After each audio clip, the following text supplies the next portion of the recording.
warahmatullahi wabarakatuh. Halo semuanya, perkenalkan nama saya Diarana Sasabila, NIM 1203701 dari program studi teknik pertambangan TPB 12. Di sini saya akan mengenalkan teman-teman anggota kelompok saya. Halo guys, perkenalkan nama saya Ajeng Permata Bintang, NIM 1203734, program studi teknik pertambangan TPB 12. Yang ketiga, Hai, perkenalkan nama saya Mardiana, NIM 120370031 dari program studi teknik pertambangan TPB 12B. Sekarang yang keempat.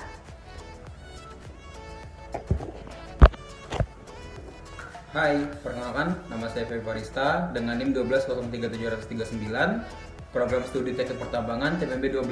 Dan yang kelima, Halo, perkenalkan nama saya Muhammad Syarzi Pasei, NIM 1203707 dari program studi teknik pertambangan TPP 12. Selanjutnya yang keenam. Halo, perkenalkan nama saya Muhammad Figur Ramadan, NIM 120370006 dari program studi teknik pertambangan TPB 12. Selanjutnya yang ketujuh. Assalamualaikum warahmatullahi wabarakatuh. Nama saya Fahareza Anarta, NIM 1203726 dari Prodi Teknik Pertambangan.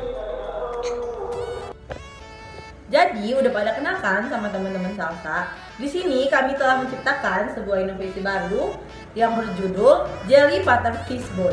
Di mana diciptakannya alat ini karena kami melihat alat yang sudah ada kurang ramah terhadap para disabilitas dan dirasa tidak tepat digunakan ketika kondisi cuaca buruk. Jelly Butter Fish Boy terinspirasi dari keunikan dua hewan laut, yaitu yang pertama ikan buntal dan yang kedua adalah ubur-ubur, di mana kami mengambil dua buah prinsip yang ada pada kedua hewan tersebut. Yang pertama yaitu prinsip mengembangnya perut ikan buntal ketika dalam keadaan terancam, dan yang kedua adalah prinsip keseimbangan dari ubur-ubur yang disebut statokis. Pelampung ini merupakan modifikasi dari pelampung yang sudah ada sebelumnya.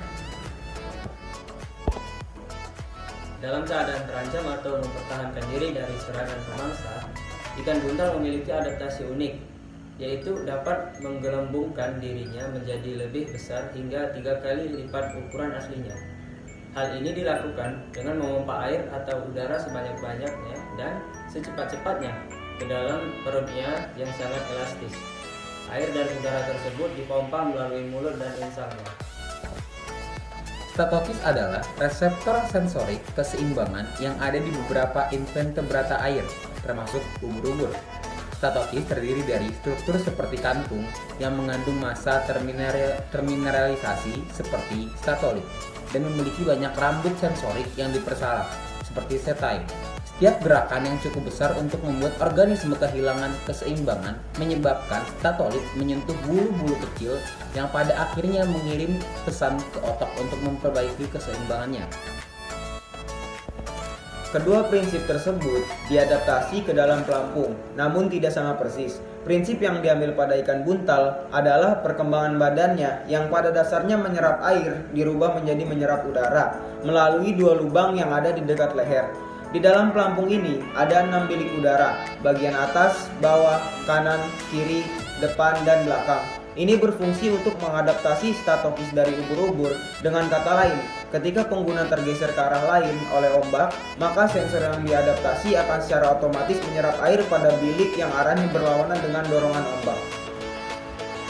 Teknis bekerjanya alat. Satu alat ini memiliki dua sensor otomatis, yaitu sensor satu sebagai pengembang pelampung dan sensor 2 ada sensor keseimbangan. 2. Sensor pada pelampung ini akan berfungsi ketika pelampung sedang digunakan. 3. Pelampung yang sedang digunakan dan terkena air akan men-trigger sensor 1 yang akan mengembangkan pelampung secara otomatis. Yang keempat, ketika pelampung sudah mengembang, maka sensor kedua akan mulai berfungsi dan tertrigger ketika adanya dorongan yang besar kepada pelampung. Dorongan yang besar ini akan mengaktifkan lubang pada masing-masing bilik untuk menyerap air sebagai pemberat pada sisi-sisinya. Agar tetap terjadi keseimbangan, sebagai contoh, terjadi dorongan ombak ke arah kanan yang cukup besar akan mengaktifkan bilik kiri untuk menyerap air dengan kapasitas yang sesuai dengan yang sesuai agar pengguna tetap seimbang. Keunggulan dari alat ini yang pertama adalah ramah disabilitas, anak dan pengguna yang tidak mengerti memfungsikan alat tersebut. Yang kedua, mudah difungsikan karena bersifat otomatis. Dan yang terakhir, dapat digunakan ketika kondisi laut itu buruk. Gimana nih sama penjelasan sama teman-teman salsa yang tadi? Sudah mantap lah ya pokoknya. Mulai dari kegunaan, keunggulan, sama pengertian, dan kenapa kita menciptakan inovasi baru ini. Kurang lebihnya yang sudah kami sampaikan, kami mohon maaf. Assalamualaikum warahmatullahi wabarakatuh. Dadah.